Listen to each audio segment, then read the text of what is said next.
وسلام على عباده الذين اصطفى.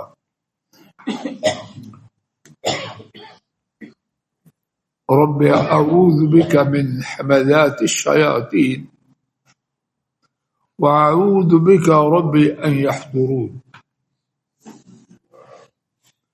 أعوذ بالله السميع العليم من الشيطان الرجيم من حمده ونفخه ونفسه. 20واں پارہ سورہ النمل آیت شریفہ 65. اللہ مالک کی توفیق سے کل کے سبق میں اس آیت شریفہ کے الفاظ مبارکہ کے معنی بامحاورہ ترجمہ اور کچھ عاجزانہ گفتگو اسی آیت کریمہ کے حوالے سے کی گئی.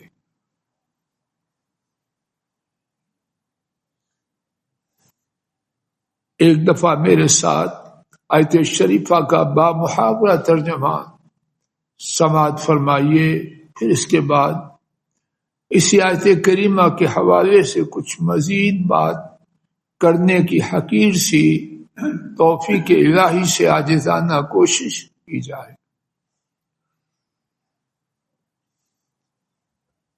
کہہ دیجئے آسمانوں اور زمین میں کوئی شخص غیب کو نہیں جانتا مگر اللہ تعالی، اور وہ نہیں شعور رکھتے کہ وہ کب اٹھائے جائیں گے.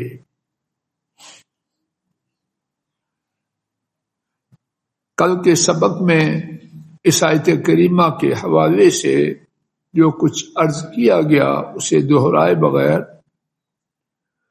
قرآن و سنت کے متعدد مقامات پر اسی عقیدہ مبارکہ کو بار بار تاکید کے ساتھ دہرایا گیا.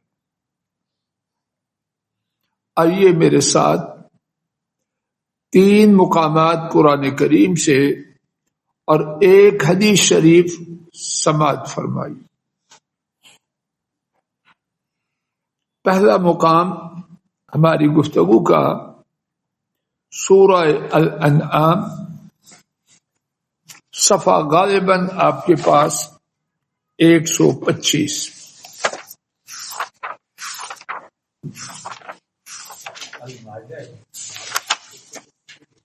آیت شریفہ صفحہ غالباً آپ کے پاس 134. 135 آیت شریفہ 59.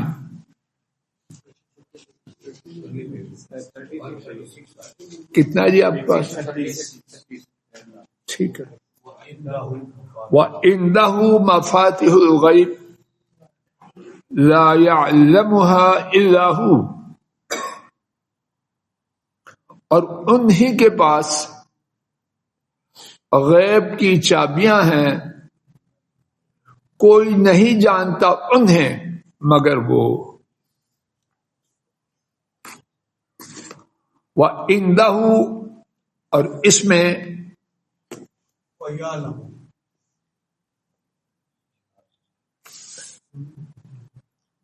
اور ان کے ہاں اور انہی کے ہاں غیب کی چابیاں ہیں. لا يعلمها الا هو، انہیں کوئی نہیں جانتا مگر وہ. اس جملہ مبارکہ میں توجہ فرمائیے. عندہ اس کی جگہ بعد میں ہے. اللہ پاک نے عندہ کو پہلے لایا. اس کی وجہ سے کیا ہوا؟ جملہ کے 2 معنی بن گئے. نمبر 1، ان کے پاس غیب کی چابیاں ہیں. دوسرا معنی، ان کے سوا کسی کے پاس غیب کی چابیاں نہیں. دونوں کو ملا کے اور انہی کے پاس غیب کی چابیاں ہیں، لا يعلمها، انہیں نہیں کوئی جانتا مگر وہ۔ پھر دیکھیے، ایک یہ ہے عبد القدیر صاحب آئے، ایک یہ ہے نہیں کوئی آیا مگر عبد القدیر۔ دونوں جملوں میں کچھ فرق ہے کہ نہیں؟ جب ہم نے کہا عبد القدیر صاحب آئے، کسی اور کے بارے میں کچھ خبر نہیں کہ وہ آئے ہیں کہ نہیں آئے، لیکن جب کہا کوئی نہیں آیا مگر عبد القدیر صاحب، اس میں غیر کے آنے کی نفی ہو گئی یا باقی رہا؟ اللہ تعالیٰ 2 دفعہ اس آیت کریمہ میں ہی آئے، اپنے غیر کی نفی کریں، اب اس کے بعد کوئی دعویٰ کرے کہ فلاں فلاں غیب جانتے ہیں تو اس کی مرضی، کوئی لڑائی تو نہیں کرنی۔ آئیے دوسرا مقام دیکھیے، سورہ لقمان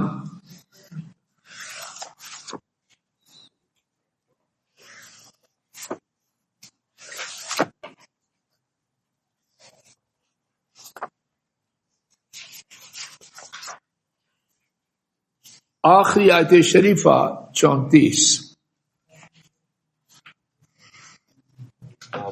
ان اللہ، صفحہ 415، عنده ان اللہ عنده علم الساعة۔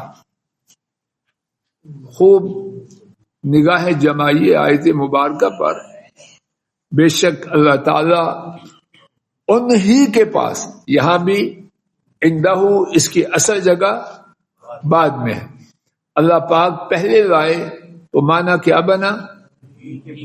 انہی کے پاس علم الساعہ، قیامت کا علم ہے۔ جب یہ کہا گیا کہ انہی کے پاس قیامت کا علم ہے تو کسی اور کے پاس یہ علم ہونے کی گنجائش باقی ہے؟ علم غیب کدھر گیا؟ وَيُنَزِّلُ الْغَيْثَ، اور دوسری بات، وہ بادل کو نازل کرتے ہیں، کوئی اور نہیں کرتے۔ وَيَعْلَمُ مَا فِي الْأَرْحَامِ، رحم میں جو ہے وہ اسے جانتے ہیں اور کوئی نہیں۔ اب کوئی کہے کہ الٹرا ساؤنڈ سے پتہ چلتا ہے، تو الٹرا ساؤنڈ سے پتہ چلا، اس کی کاریگری کیا ہو؟ وسائل سے پتہ چلا، علم غیب بھی ہے بغیر وسائل کے جاننا۔ عورت بھی نہ دیکھے، وسائل بھی نہ استعمال کرے اور پھر جانے، یہ علم غیب اللہ کا خاصہ ہے۔ نہ خاتون دیکھی ہے، نہ اس کی چال دیکھی ہے، نہ نبض دیکھی ہے، نہ چہرہ دیکھا ہے، نہ اس کے چس دیکھے ہیں، اور پھر کہے یہ علم غیب، اس طرح کوئی بتلاتا ہے؟ وَمَا تَدْرِي نَفْسٌ مَاذَا تَكْسِبُ غَدًا، اور کوئی جان نہیں جانتی کہ کل کیا کمائے گی۔ مرنا ہے، بلند ہونا ہے، ذلیل ہونا ہے، بیمار ہونا ہے، صحت مند ہونا ہے، کسی کو پتا ہے؟ اتنے بڑے بڑے لوگ دنیاوی طور پر بیمار ہوتے ہیں کہ نہیں؟ اگر پتا ہو کہ فلاں وقت بیماری آ رہی ہے تو بندوبست کر لے۔ وَمَا تَدْرِي نَفْسٌ بِأَيِّ أَرْضٍ تَمُوتُ، اور کوئی جان نہیں جانتی کہ کس زمین میں مرنا ہے، کچھ پتہ نہیں۔ انسان وہاں جا کے مرتے ہیں جہاں کبھی خواب و خیال میں بھی نہ تھا۔ ان اللہ علیم خبیر، اس میں کوئی تعجب کی بات نہیں، بے شک اللہ تعالیٰ خوب جاننے والے، کمال جاننے والے، خوب باخبر، کمال باخبر ہے۔ تیسرا مقام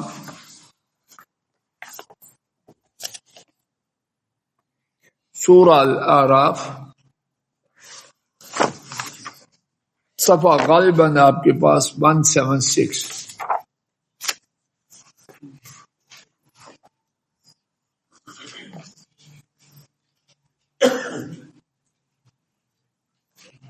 آیت شریفہ 188 مصطفیٰ قل لا املک لنفسی نفعا ولا ضرا، کہہ دیجئے میں اپنی جان کے لیے کسی نفع کا مالک نہیں اور نہ کسی نقصان کا،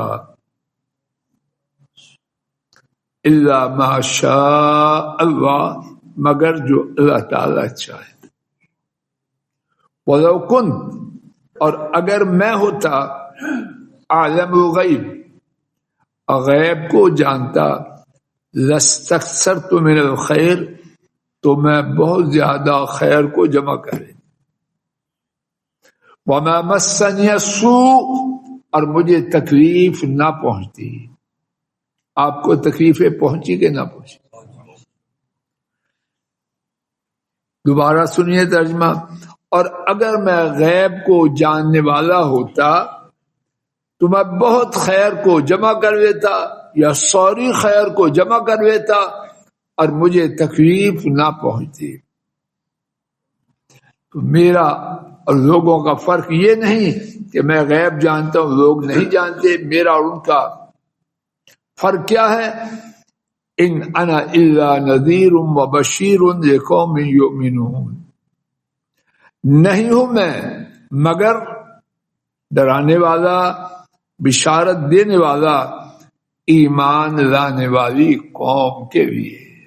میں اللہ کا رسول ہوں جس کی ذمہ داری ڈرانا اور بشارتیں دینا ہے۔ میرے پاس یہ نہیں کہ میں کسی چیز کا مالک، اپنی جان کے لیے نفع نقصان کا مالک ہوں یا علم غیب جانتا ہوں، یہ بات مجھ میں نہیں۔ اب اللہ کریم اپنے نبی کریم صلی اللہ علیہ وسلم کی زبان مبارک سے جو اعلان کروا رہے ہیں وہ اعلان درست ہے یا معاذ اللہ کیا ہے؟ اگر کوئی اس کے برعکس ہے تو اللہ کے اعلان کی معاذ اللہ کیا کر رہا ہے؟ چھوٹی گستاخی ہے، یہ بہت بڑی۔ اچھی طرح نوٹ فرما لیجیے، ہر وہ بات کسی بزرگ کے بارے میں، کسی نبی کے بارے میں، حتیٰ کہ نبی کریم صلی اللہ علیہ وسلم کے بارے میں کہنا جو قرآن و سنت سے ثابت نہیں، اس میں شدید بے ادبی، جو ادب، جو مقام اللہ نے بیان کر دیا ہے وہ بہت کافی ہے۔ اس سے آگے بڑھیں گے تو بڑھنے والے کے لیے تباہی ہے، اس سے کم کریں گے اس کے لیے تباہی ہے۔ جو بیان کر دیا وہ بہت ہی کافی ہے۔ آپ کے مقام کو بیان کرنے کے لیے نہ میری ضرورت ہے نہ تیری ضرورت، مخلوق میں سے کسی کی بھی ضرورت ہے۔ جو شان اللہ پاک اپنے حبیب کریم صلی اللہ علیہ وسلم کی جانتے اور بیان کرتے ہیں، نہ کوئی جان سکتا ہے نہ بیان کر سکتا۔ آئیے ایک حدیث شریف بھی سن لیں۔ امام مسلم نے ام المومنین عائشہ صدیقہ رضی اللہ عنہا سے روایت کی، انہوں نے فرمایا وَمَنْ زَعَمَ أَنَّهُ يُخْبِرُ مَا يَكُونُ فِي غَدٍ فَقَدْ أَعْظَمَ عَلَى اللَّهِ الْقَرِيَّةَ، جس شخص نے گمان کیا کہ بے شک نبی کریم صلی اللہ علیہ وسلم کل کی بات کی خبر دیتے ہیں، اس نے اللہ پاک پر بہت بڑا جھوٹ باندھا۔ کون کہہ رہا ہے؟ اما عائشہ رضی اللہ عنہا۔ اور کون ہے اما عائشہ؟ نبی کریم صلی اللہ علیہ وسلم سے جن صحابہ نے احادیث روایت کی ہیں 6 وہ ہیں جو سب سے زیادہ، ان 6 میں سے چوتھا نمبر اما عائشہ رضی اللہ عنہا کا۔ اور اما عائشہ وہ ہیں کہ سورہ النور کی آیات مبارکہ ان کی شان و عظمت، طہارت، عفت، پاکیزگی کو بیان کرنے کے لیے اللہ کریم نے عرش عظیم سے نازل فرمایا۔ چھوٹی شخصیت ہے، اور وہ نبی پاک صلی اللہ علیہ وسلم کو جانتی ہے کہ نہیں جانتی؟ دن رات کی ساتھی۔ دوبارہ سنیے، انہوں نے فرمایا جس شخص نے گمان کیا کہ حضرت صلی اللہ علیہ وسلم بے شک کل کو ہونے والی بات کی خبر دیتے ہیں، اس نے اللہ پاک پر بہت بڑا جھوٹ باندھا۔ اللہ تعالیٰ فرماتے ہیں، اس کے بعد یہ آیت پڑھی، قُل لا يعلم، سبق کی آیت، قُل لا يعلم من فی السماوات والارض الغیب الا اللہ۔ اللہ تعالیٰ فرماتے ہیں کہہ دیجیے آسمانوں اور زمین میں غیب کو نہیں جانتا کوئی مگر اللہ تعالیٰ۔ جب اللہ تعالیٰ نے فرما دیا، اب جو اس کے برعکس کہے گا تو معاذ اللہ اس نے کیا کیا۔ اما عائشہ رضی اللہ عنہا کا اس کے بارے میں فتویٰ کیا ہے کہ اس نے اللہ پاک پر جھوٹ باندھا۔ آئیے میرے ساتھ کتاب و سنت کے کچھ واقعات اشارات کی زبان انتہائی اختصار سے ایک ایک کر کے سماعت فرمائیے، تاکہ یہ عقیدہ اللہ کے فضل و کرم سے میرے اور آپ کے لیے نکھر جائے۔ آدم علیہ السلام نے جب اللہ کے کہنے پر فرشتوں کو چیزوں کے نام بتلائے تو پھر اللہ پاک نے فرشتوں سے کہا تم بتلاؤ۔ انہوں نے جانا تو پھر وہ علم غیب رکھتے تھے کہ نہ رکھتے تھے؟ فرشتے سارے کے سارے قالوا لا علم لنا الا ما علمتنا، انہوں نے کہا ہمیں کوئی علم نہیں مگر جو آپ نے سکھلایا۔ فرشتے ایک دو نہیں، جمع کا صیغہ ہے، ان سے کہا گیا بتلاؤ ان چیزوں کے نام کیا۔ ایک فرشتہ بھی جواب نہیں، بلکہ اپنی لا علمی کا اعتراف کرتے ہوئے واضح طور پر اقرار و اظہار کیا۔ اب فرشتے علم غیب نہیں جانتے، اور یہ سفید اور سبز پگڑی والے وہ جانتے ہیں۔ اللہ سے یہ بات کہتے ہوئے خوف آنا چاہیے کہ نہیں؟ نمبر 2، جن ان کے بارے میں لوگ بڑی باتیں بناتے ہیں۔ آج ہی حفظ صاحب سلمہ اللہ نے نماز میں جو تلاوت کی اس میں ایک یہ ہے کہ جن سیدنا سلیمان علیہ السلام کے حکم کی تعمیر میں بڑے بڑے کام کرتے، مشقت کے کاموں میں جوتے رکھتے ہیں، اب وہ کام میں لگے ہوئے ہیں۔ سیدنا سلیمان علیہ السلام اپنے چھڑی کے سہارے کھڑے ہیں، حکم الہی آیا، سیدنا سلیمان علیہ السلام وہیں فوت ہو۔ فرشتے جتے ہوئے کام میں کہ بابا کہ سلیمان علیہ السلام ہمیں دیکھ رہے ہیں۔ اب کیا ہوا، دیمک آئی اور چھڑی کو کھا گئی۔ سلیمان علیہ السلام اس پر سہارا لگائے کھڑے تھے، اب فوت ہو چکے ہیں، گر گئے۔ اب جن کہنے لگے کاش ہمیں پہلے پتہ چلتا تو اتنی مشقت نہ جیتے، پہلے سے چھٹی کر لیتے۔ تو جنوں کو علم غیب ہے، نہ فرشتوں کو نہ جنوں کو۔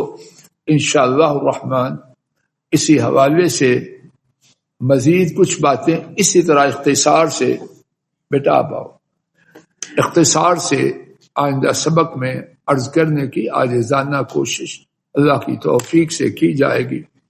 اللہ تعالیٰ اپنے فضل و کرم سے کہنے سننے کی غلطی کو معاف فرمائے، اور جو ٹھیک بات انہی کی توفیق سے کہی گئی اپنے فضل و کرم سے قبول فرمائے۔ اے اللہ اپنی رحمت سے ہماری مجلس کو مبارک بنا۔ اے اللہ اپنے فضل و کرم سے ہماری نیتوں کو خالص کر۔ اے اللہ ہماری نیتوں کو خالص کر۔ نیتوں کی خرابی وہ دور بھی فرما اور معاف بھی فرما۔ اللہ اقوال و اعمال اور سننے کی غلطیوں کو معاف فرما۔ اللہ جو غلطی ہو چکی وہ معاف فرما، اور آئندہ کہنے اور سننے سمجھنے کی غلطیوں سے محفوظ فرما۔ اللہ ہماری تمام پریشانیوں، بیماریوں، مصیبتوں کو دور فرما۔ جو آ چکی ہیں ان سے نجات دے، جو آنے والی ہیں اپنے فضل و کرم سے ان سے محفوظ فرما۔ اللہ بیماریوں کو دور فرما، جو آ چکی ہیں ان کو دور فرما، جو ہماری کرتوتوں اور گناہوں کی وجہ سے آنے والی ہیں اپنے فضل و کرم سے ان سے محفوظ فرما۔ اللہ اپنے فضل و کرم سے ہر ظلم سے بچا، رائی برابر کسی پر ظلم نہ کریں اور نہ کوئی رائی برابر ہم پر ظلم کر پائے۔ اللہ پائی کے برابر کسی کا حق نہ کھائیں اور نہ ہی کوئی ہمارے حقوق کو غصب کرے۔ اللہ ہمارے گھروں میں دین کو جاری و ساری فرما، نیکی، تقوی، صداقت، عفت، طہارت، پاکیزگی اس کا دور دورہ فرما۔ گندگی، نجاست، بے دینی، نا اتفاقی، اختلاف، جھگڑے، لڑائیاں، قدورت، بغض اپنے فضل و کرم سے ہمارے گھروں کو اس سے پاک فرما۔ اللہ بڑے چھوٹوں پر شفقت کریں اور چھوٹے بڑوں کا احترام کریں۔ اللہ چھوٹوں کو بڑوں کے لیے آنکھوں کی ٹھنڈک بنا اور بڑوں کو چھوٹوں کے لیے اپنی رحمت کے پانے کے چشمے بنا۔ اللہ فوت شدگان کی مغفرت فرما۔ اللہ ہم زندوں کو ان کے لیے صدقہ جاریہ بنا، اور اللہ ہمارے جو ان کے بارے میں گناہ ہیں، کوتاہیاں ہیں، وہ بہت ہیں، اللہ ان کو معاف کر کے ان کے درجات کو بلند و بالا فرما۔ اللہ ہمارے بہن بھائیوں کو پر ان کے کنبوں پر اپنی رحمتوں کی برکھا برسا۔ اللہ جو کچھ ہم اپنے لیے اپنے کنبوں کے لیے مانگتے ہیں وہی کچھ اپنے بہن بھائیوں ان کے کنبوں کے لیے مانگتے ہیں، اور وہی کچھ امت اسلام کے لیے مانگتے ہیں۔ اللہ امت کے بیماروں کو، پریشانوں کو، دکھی لوگوں کو، غمگین لوگوں کو اپنے فضل و کرم سے صحت، عافیت، تونگری، اطمینان و سکون عطا فرما۔ اللہ ظالموں کو نیست و نابود فرما، مظلوموں کی بھرپور مدد فرما۔ اللہ ہماری دنیا سدھار، آخرت سدھار۔ اللہ جینا مبارک ہو، مرنا مبارک ہو۔ ربنا تقبل منا انك انت السميع العليم وتب علينا انك انت التواب الرحيم، وصلى الله تعالى على خير خلقه وعلى آله واصحابه واهل بيته واتباعه الى يوم الدين۔